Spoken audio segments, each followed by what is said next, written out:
નમસ્કાર દર્શક મિત્રો, નમો ટીવી ઇન્ડિયા ન્યૂઝ ચેનલમાં આપનું સ્વાગત છે। આપની સાથે હું છું દેવાંશી પંડ્યા। તો દર્શક મિત્રો, આવો જોઈએ આજના સમાચાર।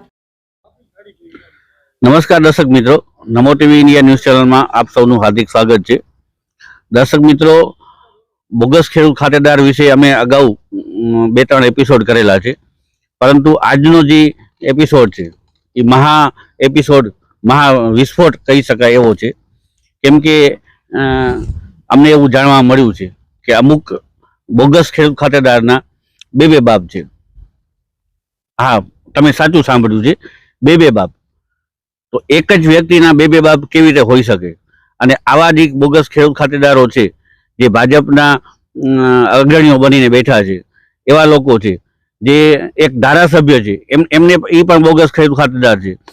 તો આ બધી વિગતો લઈ અને આપણી સાથે આજે દાદલાણી સાહેબ આવ્યા છે। દાદલાણી સાહેબ, તમારું નમો ટીવીમાં સ્વાગત છે। નમસ્કાર, થેન્ક યુ। નમસ્કાર દર્શક મિત્રો, જે બોગસ ખેડૂત ખાતેદારનો મહાવિસ્ફોટ છે એની અંદર આપણી સાથે ડૉક્ટર રમેશભાઈ ગરવા, જે કચ્છ કોંગ્રેસના અગ્રણી છે, એ આપણી સાથે જોડાણા છે અને આપણે રમેશભાઈ સાથે ચર્ચા કરી। રમેશભાઈ, તમારું નમો ટીવીમાં સ્વાગત છે। સૌથી પહેલા, કોના બે બાપ છે અને કોણ છે બે બાપ નામ ધરાવે છે?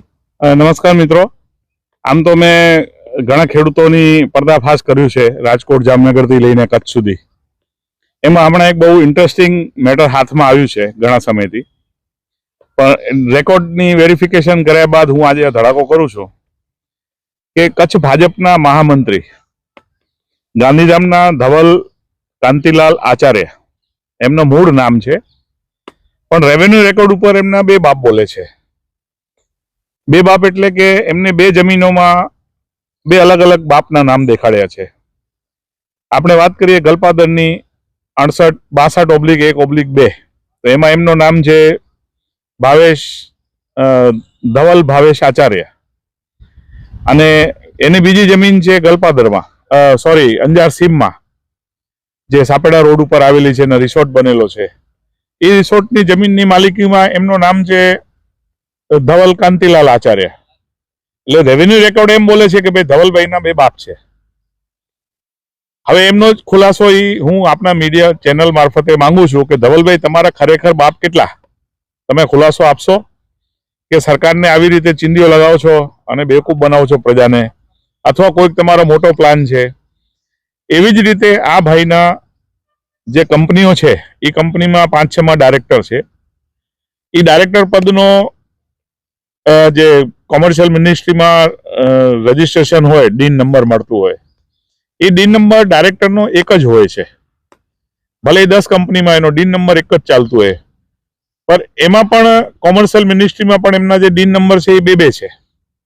એકમાં એમનો બાપનું નામ ભાવેશભાઈ બોલે છે, બીજામાં કાંતિભાઈ બોલે છે। તો મારા જે નોલેજ છે કે એ વારાહીથી આવ્યા અને એમના અસલ બાપ છે એ કાંતિભાઈ આચાર્ય જ છે। તો ભાવેશભાઈનું નામ શા માટે એમને દર્શાવ્યું છે બાપ તરીકે, એ અમને સમજાતું નથી। તો ધવલભાઈ, આપ જરા ખુલાસો આપશો તો પ્રજાને ખબર પડે ભાઈ કઈ રીતે તમારા બે બાપ બન્યા છે। દાદલાણી સાહેબ, આના સિવાય ભાજપના અગ્રણી અને ધારાસભ્ય એ પણ બોગસ ખાતેદાર છે એવું અમને જાણવા મળ્યું છે। એ કોણ છે ને શું વિગત છે અમને? અગાઉ મેં માંડવીના ધારાસભ્ય અનુરુદ્ધભાઈ દવે, વકીલ બાપ દીકરા અને વહુ હરીશ અને નેહલ ગણાત્રા, ફાલ્ગુની ગણાત્રા, ભુજના મીઠાઈ કિંગ ખાવડાવાળા જેઠાભાઈ, બિલ્ડર ચારમીન વિજય શાહ, એ બાપ દીકરાની જોડી બોગસ ખેડૂત ખાતેદાર છે। એના પુરાવા શીખે મેં જે તે મામલતદારને તાલુકાના ગણોત કેસ દાખલ કરેલ છે અને એમણે પ્રગતિમાં છે। એટલે એ લોકો પાસેથી દસ્તાવેજો માંગ્યા છે, ભાઈ તમે મૂળ ખેડૂત ખાતેદાર ક્યાં? એટલે સુપ્રીમ કોર્ટ એમ કહે છે કે દરેક ખેડૂત ખાતેદાર એક મૂળ ખાતો ધરાવતો હોય જ્યાંથી ખેડૂત હોય, પછી એને વાસાઈમાં મળી હોય કે રાજા સાહેબ એમને જમીન આપેલી હોય, અથવા એ સાથીડીમાં મેળવીને નિયમિત કરાવેલ હોય, તો એ પૈકીના કયા ખેડૂત ખાતેદાર છો તમે? આ લોકો બધા જેટલા છે જેના મેં નામ હમણાં લીધા, એ માત્ર વેચાણ દસ્તાવેજથી અથવા કોઈક એમને બક્ષિસ આપી અને ખેડૂતની એન્ટ્રી પડી ગઈ, અથવા જમીન ભાગીદારીમાં ખરીદી અને ખેડૂત બની ગયા છે। એવી જ રીતે મેં થોડો સમય પહેલા રાજકોટ, જામનગર, મોરબીના 55 સોનિયા ના નામ ડિક્લેર કર્યા હતા કે બોગસ ખેડૂત ખાતેદારો છે ને એમની સીટ તપાસ ને રાજકોટ, જામનગર, કલેક્ટર મોરબીમાં ચાલુ છે અત્યારે. તે સિવાય પણ આપણા કચ્છ જિલ્લાના મુન્દ્રા, અંજાર અને ગાંધીધામના 12 સોનીઓ છે. એમાં 7 તો વકીલ બહેનો છે. એક જ પરિવારની 7 વકીલો છે. એ ખોટી ખેડૂત ખાતેદાર બનેલી છે. એના સિવાય મુન્દ્રાના 3 સોનીઓ છે. એ સોનીઓ પણ ખોટા વેચાણ દસ્તાવેજ લીધું છે 91-92 અને વેચાણથી દસ્તાવેજની નોંધ પડાવી દીધી છે. આ રીતે લગભગ 1000 ખેડૂતો છે જેનો હું પર્દાફાશ કરતો આવું છું. તો હું આપના ચેનલ મારફતે રાજ્યના માનનીય આપણા મુખ્યમંત્રી શ્રી ભૂપેન્દ્રભાઈને રજૂઆત કરીશ. દાદલાણી સાહેબ, આ જેટલા પણ બોગસ ખેડૂત ખાતેદાર છે, હમણાં તમે જે નામ લીધા, ખાસ કરીને કચ્છના, તો આ તમામ વિશે તમે ફરિયાદો કરેલી છે અને ક્યાં કરેલી છે? એમાં બોગસ ખેડૂત ખાતેદારનો જે હોય એનો અધિકાર કચ્છ અને વિદર્ભના ગણોત કાયદા 122ની કલમમાં જે તે તાલુકાના મામલતદારશ્રીને કરવાની હોય. એ ના પાડે તો સીધી પ્રાંત કલેક્ટર સાહેબ પાસે રિવિઝનમાં લેવાની હોય. તો મેં અમુકમાં રિવિઝન કરેલી છે જેમાં મને મામલતદારે ના પાડી હતી કે આ સક્ષમ કક્ષાથી તમે રદ કરાવો. તો મેં કચ્છ અને રાજકોટ જિલ્લામાં અને જામનગરમાં મેં રજૂઆતો કરેલી છે અને નવેસરથી ગણોત કેસ દાખલ કર્યા છે. એટલે હમણાં એ લોકો નોટિસ પાઠવીને બધાને બોલાવીને દસ્તાવેજો રજૂ કરાવશે. એટલે એ કાર્યક્ષેત્ર મૂળ મામલતદારનો છે. પણ મેં સીટ તપાસ કરતા કલેક્ટર સાહેબે હમણાં 3 ઓર્ડર મામલતદારને જ કર્યા છે. ભાઈ આ તમારા કાર્યક્ષેત્રમાં આવતું હોય અધિકારમાં, તમારે આનો ગણોત કેસ ચલાવીને કેસનો નિકાલ કરો. સાહેબ, તો તમને એવું નથી લાગતું ક્યાંક ને ક્યાંક રેવન્યુ તંત્ર છે સરકારનું, જે મહેસૂલ મંત્રી છે એ ક્યાંક એના સચિવો છે એ ઢીલા પડતા હોય, એ લોકોની પકડ ઢીલી પડતી હોય? કેમ કે વારંવાર એવું જાણવા મળે છે કે કલેક્ટરો પૈસા ખાઈ ગયા. હમણાં તત્કાલીન કલેક્ટરથી પહેલા જે 2-3 કલેક્ટર હતા એમનું નામ પણ ક્યાંક ને ક્યાંક ગુંચળ્યું હતું કે એમણે પૈસા ખાધા હતા અને જમીનોના ભ્રષ્ટાચાર કર્યા છે. લાખો કરોડો રૂપિયાના ભ્રષ્ટાચાર કરે છે. એ ભ્રષ્ટાચાર કરે છે. એના સિવાય જે નાનો ગરીબ વર્ગ છે, જે મિડલ ક્લાસ છે, એ લોકોના જમીનના જે પણ કાંઈ પણ પ્રક્રિયા હોય છે કે જે એ લોકોના વિવાદ હોય છે, એ વિવાદનો અંત એમના તરફ ક્યારે નિર્ણય નથી આવતો. કેમ કે સામેવાળો પૈસા આપી દે છે એટલે આ લોકોને કોઈ ન્યાય મળતો નથી. તો આવા જે ગરીબ માણસોને, મિડલ ક્લાસ માણસોને જે અન્યાય થાય છે અને આ મહેસૂલી તંત્રમાં આજે આવડો કરોડો રૂપિયાનો ભ્રષ્ટાચાર ચાલે છે, આ બાબતમાં ખરેખર સરકારે જાગીને મહેસૂલ મંત્રી એક્શન લેવા જોઈએ એવું તમને નથી લાગતું? 100% લાગે છે. પણ હપ્તા નીચેથી ઉપર સુધી જતા હોય તો એમાં બધા જ પગલા લેતા ખચકાય છે. એમાં હું તમને દાખલો આપું કે ભુજનો 123 સર્વે નંબર જે રંજીત વિલાસ પેલેસનો છે, એમાં બિનખેતીનો ખોટો હુકમ કર્યો એટલે ડીકે પ્રવીણા કલેક્ટર હતા. 10 કરોડ એમને લીધા, 5 કરોડ ચપલોટ અસિસ્ટન્ટ કલેક્ટરે લીધા અને એક શબ્દમાં ફેરફાર કરીને સરકારને 140 કરોડનો ચૂનો લગાવ્યો. એમની પણ ફરિયાદ ચાલુ છે. એના પહેલા દિલીપ રાણે હતા, દિલીપ રાણા કરીને, એ પણ વિવાદાસ્પદ હુકમો વરસામેડીના કરી ને એ ભાઈ સાહેબ રોકડા નતા લેતા, એ સોનાના બિસ્કુટ લેતા હતા. પ્રિન્સ રેસિડેન્સી હોટલમાં રૂમ રાખેલો, એ રૂમમાં બધી સેટિંગ થાય, પછી 1 કરોડ 5 કરોડ જેટલા લેવા હોય એટલા એ પ્રમાણે બિસ્કુટો લઈ લેતા અને આડેધડ ઓર્ડરો દઈ ગયા છે. એમની પણ તપાસો ચાલુ છે. એટલે ક્યાંક ને ક્યાંક કલેક્ટરને નિષ્પક્ષપણે નિર્ણય લેવો જોઈએ, એ નથી લેતા અને નીચેવાળાને ખુલ્લો દોર મળી જાય છે. હવે જેમ અમિત અરોડા સાહેબ છે, હમણાં પૈસા લે છે એવું કોઈ દાખલો હજી સુધી ફિગરમાં નથી આવ્યો, પણ વહીવટી અને રેવન્યુ રીતે નિર્ણય જે લેવો જોઈએ એ કડકપણે નથી લેતા. એવિડન્સ સાથે મેં એમને દરખાસ્તો કરી છે કે ભાઈ આ એવિડન્સ તમારી સરકારની જમીન છે, આ બિલ્ડરે દબાવી દીધી છે, તમે એનો કેસ ચલાવીને સરકારશ્રીમાં પાછી જમા લ્યો. આજે વરસ થયો, ટીંગાડીને બેઠા છે. તો એ પણ ખોટી વસ્તુ છે કે તમે રૂશ્વત ન લેતા હો, ભ્રષ્ટાચાર ન કરતા હો, પણ જે સરકાર પક્ષે તમને વહીવટ કરવો જોઈએ એ પણ એમાં બહુ ઢીલા પડે છે. સાહેબ, તમે ખૂબ સરસ વાત કરી કે અમિત અરોરા સાહેબ છે એ ગેરવહીવટ નથી કરતા, પરંતુ નિર્ણય પણ નથી લેતા. તો શું એના ઉપર ક્યાંક સરકારી દબાણ હોઈ શકે? આપણે એવું સમજી શકીએ છીએ કે ઉપર હોઈ શકે. અત્યારની પરિસ્થિતિમાં લેન્ડ ગ્રેબિંગના અનેક કેસો થયા છે અને લેન્ડ ગ્રેબિંગના કાયદા હેઠળ તાત્કાલિક એનો નિકાલ કરવાનો હોય છે, પરંતુ એની અંદર પણ તારીખ પે તારીખ કરી અને જ્યારે નિર્ણય લેવાઈ જાય છે એના પછી પણ 2-3 મહિના સુધી આ લોકો ટપાલથી કોઈ જાણ નથી કરતા કે તમારો નિર્ણય શું લેવાનો છે. અને એની અંદર પણ અત્યારે ભ્રષ્ટાચાર ચાલુ થઈ ગયો છે, કેમ કે એમાં પૈસા લઈ અને પછી નિર્ણય બદલી નાખવામાં આવે છે અને લેન્ડ ગ્રેબિંગ કરવામાં નથી આવતી. કેમ કે આની અંદર જે 5 જણાની ટીમ બેસે છે, એ 5 જણાની ટીમની અંદર એક વ્યક્તિ તો આપણે ઘણા સમયથી ફરિયાદો કરી છે કે જે કચ્છના ડીડીઓ છે, જે નિષ્પક્ષ કામગીરી ક્યારે કરતા જ નથી. કેમ કે આપણે અગાઉ પણ જોયું હતું કે બોગસ સર્ટિફિકેટો આપ્યા હતા, એનો કાંડ આખો બહાર આવ્યો હતો, છતાં પણ ડીડીઓ કોઈ કાર્યવાહી નથી કરી. તો આવી બધી બાબતમાં આપનું શું કહેવું છે? એ તમારી સાચી વાત છે કે લેન્ડ ગ્રેબિંગમાં મારા પણ 5 કેસ ચાલુ છે અત્યારે. પણ એક જ કેસ જે મોટો છે 200 કરોડનો, એમને માપણી કરાવી છે, એલવીઓની માપણી બાકી છે અને પંચકામ કરાયું છે. માંડવીનો એક ટાવર છે, ઇન્ડુસ ટાવર હતો, એમનો કેસ હતો. તો એમાં બનાવ એવું બન્યું છે કે કંપની આવીને અને મામલતદાર અને પ્રાંત અધિકારી પાસે તોડ કરી ગઈ, એમને ટાવર હટાવી નાખ્યો, જગ્યા ખાલી કરાવી નાખી. પણ જે સાબરાઈબેન ગઢવી કરીને હતા, જેને મૂળ દબાણ કર્યું હતું અને એના સાથે એગ્રીમેન્ટ હતો, એ બેને પાછો એ જ જગ્યા જે ખાલી થઈ એના ઉપર હવે 4 દુકાન બનાવી નાખ્યા છે. એની પણ મેં ફરિયાદ કરી છે. તો તમારી લેન્ડ ગ્રેબિંગનો મતલબ શું કામ તમે ફોજદારી કેસ કેમ નથી કરતા? ન કર્યો માટે બેનને મોકો મળ્યો અને એને પાછી જગ્યાઓ દબાણ કરી અને 4 દુકાન બનાવીને 15-20 હજાર ભાડે ચડાવી દીધા છે. એવી જ રીતે બીજે ભુજના મારા દાખલા છે કે લેન્ડ ગ્રેબિંગમાં કે સીટ તપાસમાં કે રિવિઝનમાં કલેક્ટર નથી સુનાવણીમાં બોલાવતો, નથી નિર્ણય આપતો તો એની કોપી મોકલતા.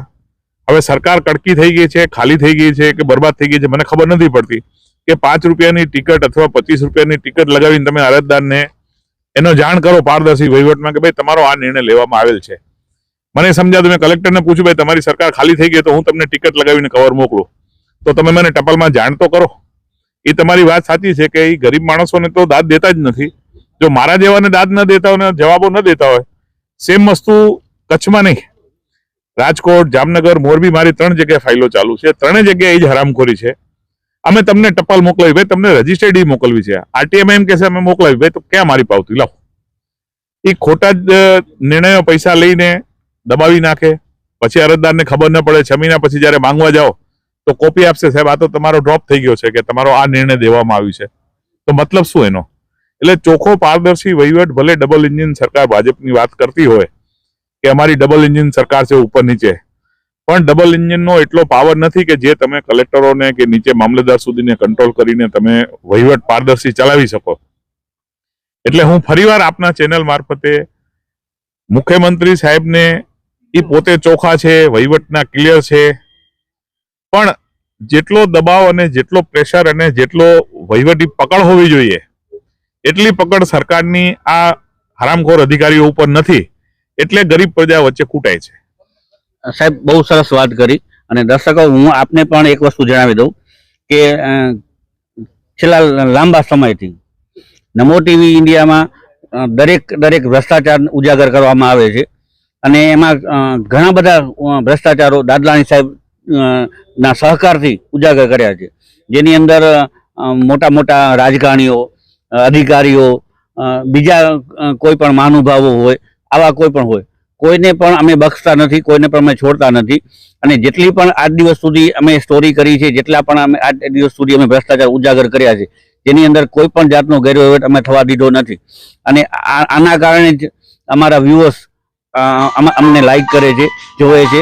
અને જેમ દાદલાણી સાહેબે કીધું કે ભાઈ રાજ્ય સરકારે ખરેખર જાગવાની જરૂર છે, તો આની અંદર થોડુંક વધારે ઉમેરી અને હું સાહેબ આપને એક પ્રશ્ન કરીશ કે હવે કદાચ રાજ્ય સરકાર આ બાબતે કામ ન કરતી હોય તો શું હવે કેન્દ્ર સરકાર સુધી આ મુદ્દા પહોંચાડવાની જરૂર નથી જણાતી?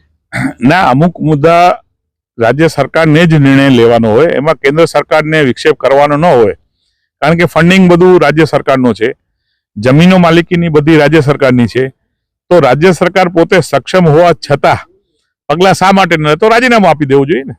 જો તમે વહીવટમાં જે તે વિભાગના મંત્રીશ્રી પગલા ન લઈ શકતા હોય, મોટા મોટા રિસોર્ટો બનાવીને બેઠા હોય અને નીચેથી અરજીઓ કરો એટલે દફતરે કરી દેવાની, કોઈ સાંભળવાનો નહીં, તો પછી એવી સરકારનો કોઈ મતલબ નથી. મારો એવું માનવું છે કે મારો મંતવ્ય એવું છે તો મંત્રીશ્રીને રાજીનામું આપી દેવું જોઈએ, અથવા સીએમ સાહેબને કડક થઈને અને કલેક્ટરોને 2-4ની વિકેટ ઉડાડવી જોઈએ, તો એનો દિમાગ ઠેકાણે આવે. રમેશભાઈ, જે આ બોગસ ખેડૂત ખાતેદારો છે અને ખાસ કરીને જે મોટા ચૂંટાયેલા પ્રતિનિધિઓ હોય કે મોટા આગેવાનો હોય, રેવન્યુ રેકોર્ડમાં જેના બબે ત્રણ ત્રણ બાપ બોલતા હોય, આવા જે દાખલા આવી રહ્યા છે. અને રેવન્યુ તંત્રની અંદર ભ્રષ્ટાચાર અત્યારે ચરમસીમાએ જ્યારે પહોંચ્યો છે એમ કહી શકાય, અને નાના માણસોને ન્યાય નથી મળતો. આ બાબતમાં આપનું શું કહેવું છે અને તમે સરકારને શું કહેવા માંગો છો? કચ્છ જિલ્લાનું રેવન્યુ વિભાગ કલેક્ટરની જે અંડરમાં આવે છે, મહેસૂલ વિભાગ, એ જાણે ભાજપના હોદ્દેદારો કે નેતાઓના બાપની પેઢી હોય એ રીતે જ પોતાને મનગઢત રીતે એમાં ફેરફાર કરાવે છે. હું ભાજપ સાથે સંકળાયેલા કચ્છના અનેક નેતાઓને હું કહું કે જેઓ બોગસ ખેડૂત ખાતેદાર છે, એકની જગ્યાએ એક જ પોતાની જમીનોમાં બે એમના બાપના નામ બદલાઈ જાય છે, એવા ભાજપના નેતાઓ છે કે સાથે સાથે ભાજપને ફંડિંગ કરતા ઉદ્યોગપતિ છે. ભાજપના જ નેતાઓના પત્નીઓ પણ બોગસ ખેડૂત ખાતેદાર છે. બીજી તરફ ભાજપના જ મોટા મોટા નેતાઓના પરિવારના ભાઈ ભાંડુઓ, બનેવીઓ, સગા સંબંધીઓ બેફામ જમીનોની અંદર દબાણ કરીને બેઠા છે. પણ કચ્છની કમનસીબી છે કે આવા લોકો ઉપર રેવન્યુ તંત્ર કોઈ કાર્યવાહી કરતું નથી. ક્યાંક ને ક્યાંક ભાજપના દબાણમાં આવી જાય છે. સામાન્ય લોકો હોય એ લોકો પોતે આ પ્રકારની કોઈ ફરિયાદ કરે તો ભાજપના એના પર દબાણ કરે છે, અને પૈસામાં પણ સામાન્ય ગરીબ માણસ પહોંચી શકતો નથી. હું તમને મારી પાસે થોડા સમય પહેલા એક બન્ની પચ્છમનો એક કેસ આવ્યો હતો કે જેની અંદર એક જ ઠામ છે, એમાં પેકી કરીને બે પાર્ટ કરેલા છે. એ બે પાર્ટમાં એક ભાજપના એક મોટા નેતા હતા, એની જે નોંધ હતી એ પ્રમાણિત થઈ ગઈ, ને સામે એક મુસ્લિમ ગરીબ માણસ હતો એમાં એ જે નોંધ અપ્રમાણિત થઈ, મતલબ કેન્સલ થઈ. આવા તો હું તમને અસંખ્ય દાખલા આપું આખા કચ્છની અંદર કે જિલ્લા ભાજપના હોદ્દેદાર હોય કે પ્રદેશ ભાજપના હોદ્દેદારો હોય કે ધારાસભ્યો હોય કે સંસદ સભ્યના સગા સંબંધીઓ અથવા તો એની સાથે ફરવાવાળા માણસો, જેને તમે કાયમ જે ગલુડિયા શબ્દ આપો છો, એવા ગલુડિયા બેફામ રીતે વર્તે છે. અને એને કારણે આ પરિસ્થિતિનું આજે નિર્માણ થયું છે. ખરેખર રેવન્યુ તંત્ર આમાં નહીં કરે તો ભવિષ્યમાં આ રેવન્યુ તંત્રનો કોઈ મતલબ જ નથી ને, આ તો ભાજપનું તંત્ર થઈ ગયું છે. એટલે આજે મને જે જાણવા મળ્યું કે ભાજપના એક જિલ્લા લેવલના મોટા ટોપના સતત વિવાદમાં રહેતા એક હોદ્દેદાર છે, એની જમીનમાં એને અલગ અલગ બે જગ્યાએ બે બાપના નામ ધારણ કરે. આવી રીતે કેવી રીતે હોઈ શકે? એટલે આવી જમીનમાંથી ખરાઈ કરી અને ખરેખર જે સાચા બાપ હોય એની તમે પ્રમાણિત કરો, અને બાકી ખોટા બાપ છે એ બાપ તો કોઈના શકે જ નથી. તો એ જમીન તમે તાત્કાલિક સરકાર દાખલ કરવી જોઈએ. એ ખરેખર એવી અમારી કલેક્ટર શ્રી અરોરા સાહેબને મારી વિનમ્ર માગણી છે. અને આવા જે કંઈ આવનારા દિવસોમાં જે અમારી પાસે ઘણા બધા આવા કેસ છે એના પર પણ કાર્યવાહી થઈ જોઈએ. રમેશભાઈ ખૂબ સરસ વાત કરી. એની સાથે સાથે હું આપને એક પણ સવાલ બીજો પણ પૂછું કે હમણાં જે લેન્ડ ગ્રેબિંગના કેસો કરવામાં આવે છે, લેન્ડ ગ્રેબિંગ એક્ટ આવ્યા પછી, તો એનો અત્યારે ખરેખર ઘણો ભરાવો થઈ ગયો છે. એનું કારણ પણ એ છે કે જ્યારે એ કાયદો બન્યો ત્યારે એમાં તાત્કાલિક ડિસિઝન આપી અને એનો તત્કાલ નિર્ણય કરવાનું સરકારે નક્કી કર્યું હતું એ કાયદા અધિનિયમ પ્રમાણે. પરંતુ એનો ક્યાંક દુરુપયોગ થઈ રહ્યો છે, અને જે અધિકારીઓ છે એ તાત્કાલિક કોઈ નિર્ણય લેતા નથી. એમાં પણ તારીખ ચાલુ થઈ ગયું છે, અને નિર્ણય લીધા પછી બે ત્રણ મહિના સુધી જાણ પણ નથી કરવામાં આવતી. અને જ્યાં મોટા વહીવટ થઈ જાય છે, જ્યાં પૈસાનો વહીવટ થઈ જાય છે, એવા કેસોમાં લેન્ડ ગ્રેબિંગ દાખલ પણ કરવામાં નથી આવતી. ક્યાંક એ લોકોને જામીન આપી દેવામાં આવે છે. આ બધો જે ભ્રષ્ટાચાર છે, આ બાબતમાં આપ શું કહેશો? હું તો એમ કહું છું કે આ લેન્ડ ગ્રેબિંગનો કાયદો છે એ બુઠ્ઠો થઈ ગયો છે. એ કાયદાનો કોઈ મતલબ નથી.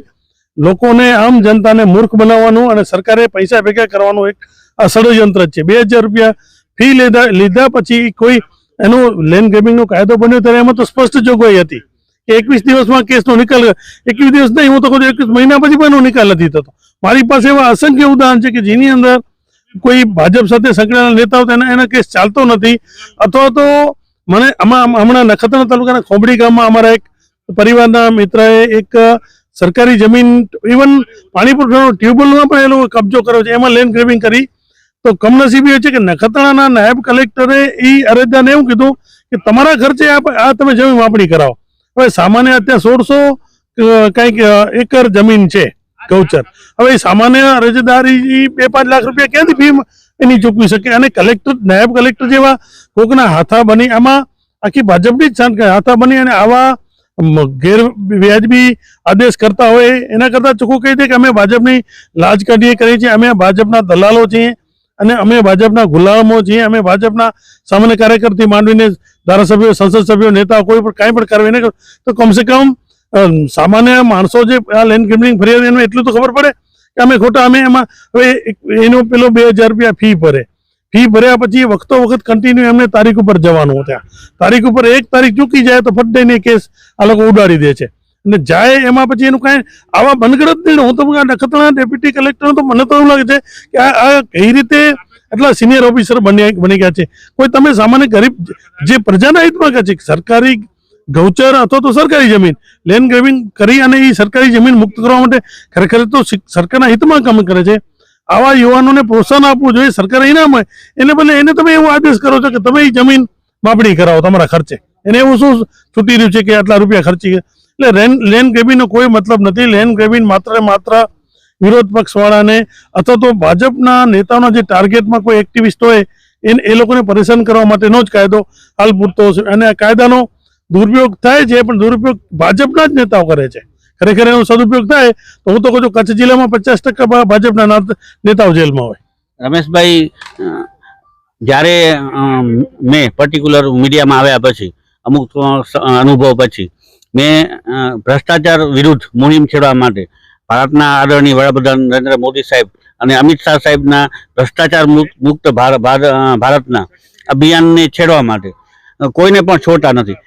પરંતુ વાત પાછી ત્યાં જ આવી જાય છે કે નીચેના લેવલના જે ભાજપના પદાધિકારીઓ છે, ચૂંટાયેલા અગ્રણીઓ છે, એ લોકો કેન્દ્ર સરકારના કે વડાપ્રધાનશ્રીના જે આ સપનાને તોડી અને એને અનુસરતા નથી. તો આ બાબતમાં આપ શું કહેશો? નરેન્દ્રભાઈ મોદી અને અમિત શાહને ક્યાં ખબર છે કે લશ્કર ક્યાં લડે છે? અહીંયા હું તો એમ કહું છું કે આ બધા જે ક્યાં ને ક્યાં કોઈ ખાણ ખનીજમાં રોયલ્ટીની ખનીજ ચોરી કરે છે, કોઈક જમીનોનું દબાણ કરે છે, કોઈક બોગસ ખેડૂત ખાતે દોડ છે, બધા ભાજપના નેતાઓ અને કાર્યકરો ક્યાં ને ક્યાં લપેટાયેલા છે. અને ગ્રામ્ય કક્ષાએ કેવું છે કે આવા જે માથાભારે માણસો છે એમને ભાજપનો એક સહારો મળી જાય છે. આ લોકો જમીન દબાણ કરી વર્ષોથી બેઠા છે એટલે આ લોકોને ફરજિયાત ભાજપ સાથે રહેવું પડે અને ભાજપ જીતે છે એનું કારણ જ આ છે કે ભાજપ બધી જગ્યાએ શું કરે છે કે ગામડામાં 500ની વસ્તી હોય એમાં 100 ખેડૂતો હોય કે એ ક્યાંક ને ક્યાંક ખેડૂતો તો આને ક્યાંક દબાણ કરીને બેઠા હોય અને એને સતત ભાજપ ભયમાં રાખે છે કે તમે તમારું આ દબાણ સહેજ તમે આડાવડા થશો અથવા તો ભાજપની વિરુદ્ધમાં જશો તમારા પર કાર્યવાહી થશે. એટલે ભ્રષ્ટાચાર તો એટલી હદ વગરનું છે પણ ખરેખર એમના પર કાર્યવાહી નથી થતી. એ એક કમનસીબી છે કે હું તો કહું છું અત્યારે આજ ગાંધીધામમાં જે નકલી ઈડી કાંડવાળો, તો મને તો બહુ આનંદ થયો કે કમસે કમ ગુજરાતમાં નકલી ઈડીએ કામગીરી તો કરી. અહીંયા અસલી ઈડી તો આ મોડેલ ગુજરાત અને સુરક્ષિત ગુજરાત અને મોદી સાહેબમાં ગુજરાતમાં આવવાની કોઈ અસલી ઈડીની તાકાત નથી. બાકી આખા ભારતમાં સૌથી વધારે કદાચ ભ્રષ્ટાચાર હોય તો ગુજરાત રાજ્યમાં છે, છેક ઉપરથી લઈને નીચે સુધી. અત્યારે ભાજપનો સામાન્ય કાર્યકર અમારી નજર સામે અમારી સાથે જે 5-5 રૂપિયા ઉધારા લેતા હતા એ માણસો અત્યારે 50-50 લાખની ગાડીઓમાં કરે છે. જે નાની મજૂરી કરતા હતા એ લોકો અત્યારે ક્યાં પહોંચી ગયા છે? એમની પ્રોપર્ટીમાં જે વધારો થયો છે, એમની જે જમીનો લીધી છે, એમણે બેનામી ક્યાંક લાઇમસ્ટોન માટે, ક્યાંક બેન્ટોનાઇટ માટે, ક્યાંક ચાઇના ક્લે માટે જે જમીનો લીધી એ જમીનોની નિષ્પક્ષ તપાસ કરવામાં આવે ને તો કઈક નેતાઓના તપેલા થઈ જાય ને કઈક જેલ ભેગા થઈ જાય એમ છે. પણ કમનસીબ છે કે આવું કંઈ નથી થઈ શકતું. રમેશભાઈ, ખૂબ ખૂબ આભાર આપનો. અને દર્શકો ને સાથે સાથે હું રાજ્યની ડબલ એન્જિન સરકારમાં દાદાને જે આપણા ભૂપેન્દ્રભાઈ પટેલ આનંદની મુખ્યમંત્રી છે એમને પણ કહેવા માંગુ છું કે ક્યાંક ને ક્યાંક તમારી હળવી નીતિ અને તમારા ભોળપણનો કે તમારી લાગણીનો દુરુપયોગ કરી અને નીચેના લેવલમાં જે પણ મોટા ભ્રષ્ટાચાર થઈ રહ્યા છે જેના કારણે ગુજરાત સરકાર અને કેન્દ્ર સરકાર બદનામ થઈ રહી છે. આ બાબતે તાત્કાલિક મહેસૂલ વિભાગમાં ખાસ કરીને એક્શન લેવાય અને આ બાબતની તપાસો થાય અને યોગ્ય કાર્યવાહી થાય એવી લોકોની માંગણી છે. એની સાથે સાથે અમારી પણ એક નાનકડી રજૂઆત છે જે આપણે ધ્યાનમાં લેવામાં આવશે. રમેશભાઈ, આપનો ખૂબ ખૂબ આભાર. Thank you very much. Dadlani સાહેબ, આપનો ખૂબ ખૂબ આભાર. અને દર્શકો, આપનો પણ ખૂબ આભાર. સાથે સાથે એક વધારાની વિશેષ વાત પણ કરી દઉં. ગયા વખતે જે વાત થઈ તે પ્રમાણે કે જ્યારે અમે આવા એપિસોડ નાખતા હોય ત્યારે અમુક લોકોના ફોન આવતા હોય છે, બીજી વાત થતી હોય છે, જે પણ કાંઈ હોય XYZ. પરંતુ અમારું આ મુહિમ ભ્રષ્ટાચાર ઉજાગર કરવાની સતત ચાલુ રહેશે અને એ અવિરત રહેશે.